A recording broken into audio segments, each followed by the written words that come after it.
嗨，亲爱的书友们，欢迎来到书海时光，一个为你每日推荐好书的心灵驿站。赶快关注我们，一起畅游书海，让阅读点亮每一天的精彩。大家好，今天我要为大家介绍一本改变无数人思维模式和生活方式的经典之作《第三选择》。这本书的作者是史蒂芬·科维 （Stephen Covey），他也是畅销书《高效人士的7个习惯》的作者。科维博士被誉为影响美国历史进程的25位人物之一，他的思想影响了全球数百万读者。第三选择不仅仅是一本书，它是一种思维方式，一种生活态度。它教会我们如何在面对冲突和分歧时，找到超越妥协和对抗的解决方案，一种让所有人都能受益的第三选择。无论是在职场、家庭，还是在社区中，这种思维方式都能帮助我们创造更和谐、更高效的人际关系。想象一下，你和你的同事在项目方案上存在严重分歧，争吵不休，或者你和你的伴侣在家庭决策上意见不一，关系紧张。这时你会怎么做？是选择妥协，放弃自己的立场，还是坚持己见，陷入无休止的争论？有没有一种方法可以让我们在这样的困境中找到一条双赢的道路？史蒂芬·科维在第三选择中告诉我们，有的，那就是第三选择。这是一个超越传统思维模式的全新视角，它能让我们在面对任何冲突时，找到创造性的解决方案。第一部分，什么是第三选择？第三选择是一种思维方式，它鼓励我们在面对冲突和分歧时，不仅仅是选择你的方式或我的方式，而是寻找一个我们的方式，一个比任何单方面解决方案都要好的第三选择。科维博士在书中引用了心理学中的双赢思维理论。这种思维方式基于这样一个信念：每个人的需求和利益都可以得到满足，而不是以牺牲一方的利益为代价来满足另一方。通过合作和创造性思维，我们可以找到对所有人都更有利的解决方案。应用第三选择的关键在于倾听和理解对方的观点，而不是急于反驳或辩护。以下是一些具体的方法：一、移情倾听，放下自己的立场，尝试从对方的角度看问题。这不仅能帮助我们理解对方的感受和需求，还能为找到共同点奠定基础。书中提到一个案例，一位公司经理在处理员工罢工问题时，采用了移情倾听的方法。他花时间与员工沟通，倾听他们的不满和诉求，最终找到了一个让双方都满意的解决方案。二、创造共同愿景，与对方共同制定一个双方都能接受的愿景或目标，这能帮助我们在合作中找到方向和动力。三、寻求协同效应，通过头脑风暴和创造性思维，寻找新的解决方案。这些方案可能完全不同于我们最初的想法，但它们能更好地满足双方的需求。科维博士在书中写道：第三选择不是我的方法，也不是你的方法，而是我们的方法。它是超越分歧、超越妥协的解决方案。这个观点强调了第三选择的核心价值：合作与创新。第二部分，如何培养第三选择的思维方式？要真正掌握第三选择的思维方式，我们需要培养一些关键的习惯和技能。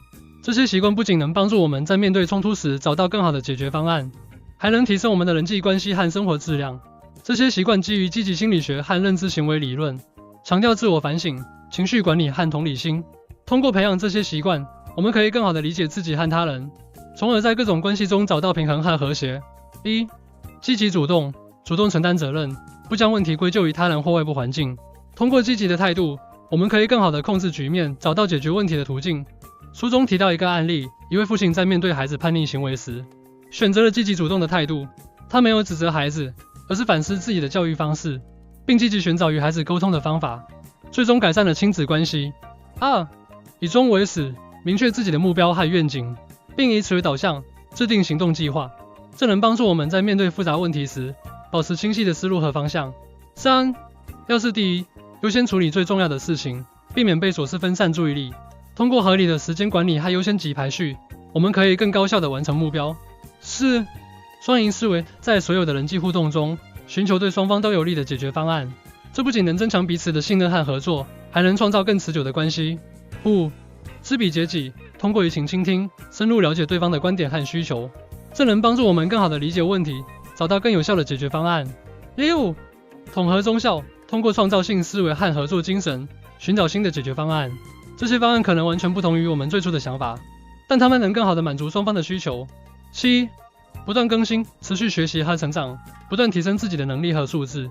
通过不断更新，我们可以更好地适应变化，找到新的机会。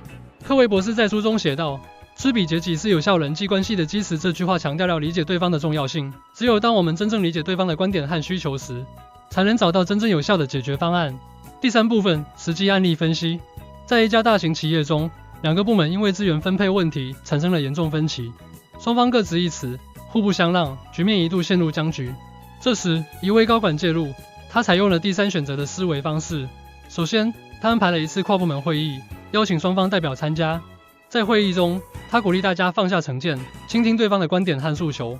通过积极的沟通和讨论，双方逐渐找到了共同的利益点。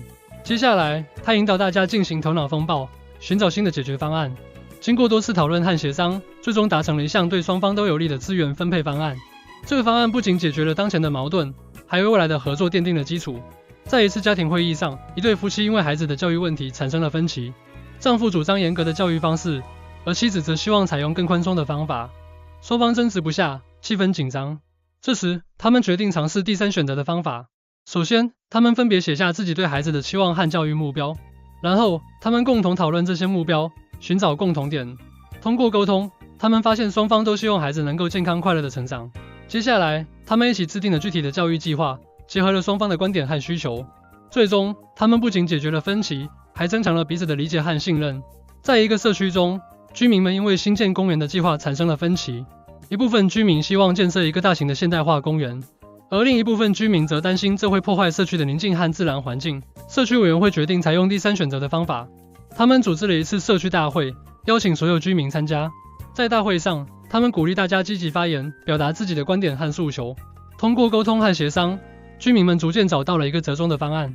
建设一个中型公园，既能满足现代化设施的需求，又能保留一定的自然环境。这个方案得到了大多数居民的支持，最终得以实施。通过以上分享，我们可以看到，第三选择不仅仅是一本书，它是一种全新的思维方式和生活态度。它教会我们如何在面对冲突和分歧时，找到超越妥协和对抗的解决方案。这种思维方式不仅能帮助我们解决个人和职业生活中的各种问题，还能提升我们的人际关系和生活质量。如果你也想在生活中找到第三选择，我强烈推荐你阅读《第三选择》这本书。书中不仅有深刻的理论阐述，还有丰富的案例分析和实用的方法指导。通过学习这些内容，你可以1. 提升自己的沟通和解决问题的能力； 2. 改善人际关系，创造更和谐的家庭和工作环境； 3. 找到新的机会和解决方案，实现个人和职业目标。记住，生活中的每一个挑战都是一次成长的机会。通过第三选择的思维方式，我们可以将挑战转化为机遇，将分歧转化为合作。让我们一起行动起来，践行第三选择，创造一个更美好的未来。正如科维博士所说，第三选择不是我的方法，也不是你的方法，而是我们的方法。让我们共同努力，找到属于我们自己的第三选择。感谢大家的聆听，希望今天的分享能给大家带来一些启发和帮助。如果你对第三选择感兴趣，不妨找来这本书，细细品读，相信它会给你带来意想不到的收获。记住，生活中没有解决不了的问题，只有找不到第三选择的思维。让我们一起努力，成为第三选择的践行者和传播者。谢谢大家。